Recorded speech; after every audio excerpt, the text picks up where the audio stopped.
జీవితం ఎప్పుడూ మారిపోతూ ఉండే నది లాంటిది. ఒక్కసారి ప్రవాహం వేగంగా, ఒక్కసారి నిశ్శబ్దంగా. కాని మనం ఆ ప్రవాహంలో ఎలా ఉన్నామన్నదే అసలు విషయం. ఈ కథలో ఒక ఆధ్యాత్మికవేత్త తన ప్రయాణంలో ఒక అసాధారణ వ్యక్తిని కలుస్తాడు. అతనిలో ఉన్న స్థితప్రజ్ఞత, జీవితాన్ని అర్థం చేసుకున్న తీరు మనమందరినీ ఆలోచించేలా చేస్తుంది. ఇది ఓ కథ కాదు, ఒక జీవితం నేర్పే పాఠం. ఒక ఆధ్యాత్మికవేత్త దేశాటన చేయడానికి కాలినడకన బయలుదేరాడు. రాత్రి బాగా పొద్దుపోయాక ఒక గ్రామంలో ఆనంద్ అనే వ్యక్తి ఇంట్లో బస చేశాడు. ఆనంద్ ఆధ్యాత్మికవేత్తకు చాలా బాగా ఆతిథ్యం అందించాడు. మరుసటి రోజు ఆనంద్ ఆధ్యాత్మికవేత్తకు చాలా బహుమతుల ఇచ్చి వీడ్కోలు పలికాడు. ఆధ్యాత్మికవేత్త హృదయపూర్వకంగా ఇలా ఆశీర్వదించాడు. నీ ముందున్న దారి ప్రశాంతంగా ఉండాలి, నిన్ను దైవం ఎల్లప్పుడూ కాపాడాలి. ఆధ్యాత్మికవేత్త చెప్పిన మాటలు విన్న ఆనంద్ నవ్వుతూ, బాబా, ఇదేదీ శాశ్వతం కాదు అన్నాడు. అది విన్న ఆధ్యాత్మికవేత్త ఆశ్చర్యపోయి ఆనంద్ వైపు అలా చూస్తూ ఉండిపోయాడు. ఆపై నెమ్మదిగా అక్కడి నుండి వెళ్ళిపోయాడు. 2 సంవత్సరాల తరువాత ఆధ్యాత్మికవేత్త ఆనంద్ ఇంటికి తిరిగి వచ్చి చూడగా అతని సంపద అంతా పోయింది. అక్కడికి దగ్గర్లోనే ఒక భూస్వామి వద్ద ఆనంద్ పని చేస్తున్నాడని తెలుసుకున్నాడు. ఆధ్యాత్మికవేత్త ఆనంద్ని కలవడానికి వెళ్లాడు. ఏమీ లేనప్పుడు కూడా ఆనంద్ ముఖంలో అదే ఆనందం. ఆనంద్ ఆధ్యాత్మికవేత్తకు సాదరంగా స్వాగతం పలికాడు. తన గుడిసెలో చిరిగిన చాపమీద అతన్ని కూర్చోబెట్టి తినడానికి ఎండిన రొట్టెలు ఇచ్చాడు. మరుసటి రోజు వెళ్లేటప్పుడు ఆధ్యాత్మికవేత్త కళ్లలో నీళ్లు తిరిగాయి. అయ్యో భగవంతుడా, ఎంత పని చేశావు అని బాధపడ్డాడు.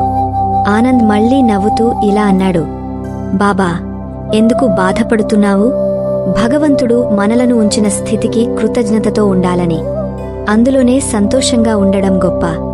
గొప్పవారు చెప్పారు కదా, కాలం ఎప్పుడూ మారుతూ ఉంటుంది, ఇది కూడా శాశ్వతం కాదు కదా స్వామి. ఆధ్యాత్మికవేత్త ఆలోచనలో పడ్డాడు.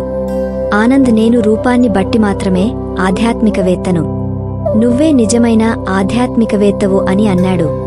2 సంవత్సరాల తరువాత ఆధ్యాత్మికవేత్త మళ్లీ తన ప్రయాణంలో ఆనంద్ను కలిశాడు.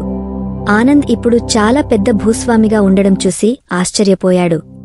ఆనంద్ పనిచేసిన భూస్వామికి సంతానం లేదని, మరణ సమయంలో తన ఆస్తినంతా ఆనంద్కి ఇచ్చాడని తెలుసుకున్నాడు. ఆధ్యాత్మికవేత్త ఆనంద్తో, చాలా మంచిది నాయనా, దారిదీర సమయం గడిచిపోయింది. భగవంతుడు నిన్ను ఆశీర్వదించి నువ్వు ఇలాగే ఎల్లప్పుడూ సుభిక్షంగా ఉండాలని కోరుకుంటున్నాను. అది విన్న ఆనంద్ గట్టిగా నవ్వుతూ, బాబా, నువ్వు ఇంకా ఇలానే చెబుతున్నావా అన్నాడు. బాబా అన్నాడు, ఇది కూడా ఉండదంటావా? ఆనంద్ ఇలా బదులిచ్చాడు, అవును, ఇది కూడా పోతుంది. లేదా దీనిని తన స్వంతంగా భావించేవాడే స్వయంగా వెళ్ళిపోతాడు. ఏదీ శాశ్వతంగా ఉండదు. శాశ్వతమైనది ఏదైనా ఉంటే అది పరమాత్మ, ఇంకా ఆ పరమాత్మలో భాగమైన ఆత్మ మాత్రమే. ఆనంద్ మాటలు శ్రద్ధగా విన్న బాబా అక్కడి నుంచి వెళ్ళిపోయాడు. 1.5 ఏడాది తర్వాత అదే గ్రామానికి తిరిగి వచ్చి చూడగా ఆనంద్ భవనం అక్కడ ఉంది. కాని అది పాడుబడి పావురాలు ఆక్రమించుకుని ఉండడం గమనించి ఆనంద్ మృతి చెందినట్లు తెలుసుకున్నాడు. స్వర్గలోకం పలుకుతోంది. ఆకాశం శూన్యంగా ఉంది. మంచు బిందువులు రోదిస్తున్నాయి. పూలపాన్పులు ఖాళీగా ఉన్నాయి. ఎవరీ రాజభవనాలలో రంగురంగుల దీపాలు వెలిగించారో నేడు అతని సమాధిపై పొదలు మాత్రమే ఉన్నాయి. ఎక్కడా అతని జాడే లేదు. బాబా ఇలా అంటున్నాడు, ఓ మానవా, నువ్వు దేనిని చూసి గర్వపడుతున్నావు? ఎందుకు గొప్పలు చెప్పుకుంటావు? ఇక్కడ ఏదీ మిగలదు.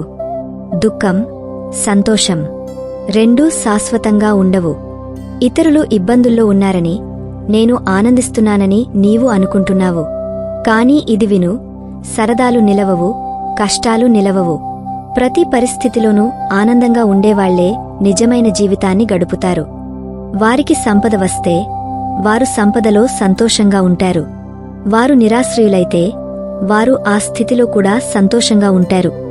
ఆధ్యాత్మికవేత్త తన మనస్సులో ఇలా చెప్పుకోవడం ప్రారంభించాడు, ఆనంద్, నీ సవాసం ధన్యమైనది. నీ గురువు ధన్యులు.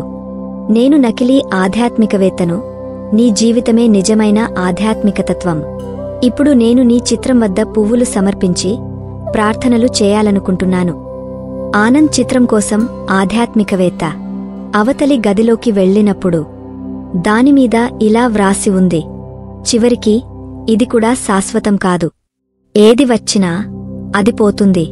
సంపద వచ్చినా, దారిద్ర్యం వచ్చినా అది నిలవదు. దుఃఖం కూడా, సంతోషం కూడా శాశ్వతం కాదు. కాని ఒకటి మాత్రం మారదు: పరమాత్మలో మన ఆత్మ కలిసే ఆనందం. అదే సత్యం. మీకు ఈ వీడియో నచ్చిందా? అయితే ఒక లైక్ కొట్టండి. ఇంకా ఇలాంటి వీడియోలు చూడాలంటే మన ఛానల్కి సబ్స్క్రైబ్ చేయండి.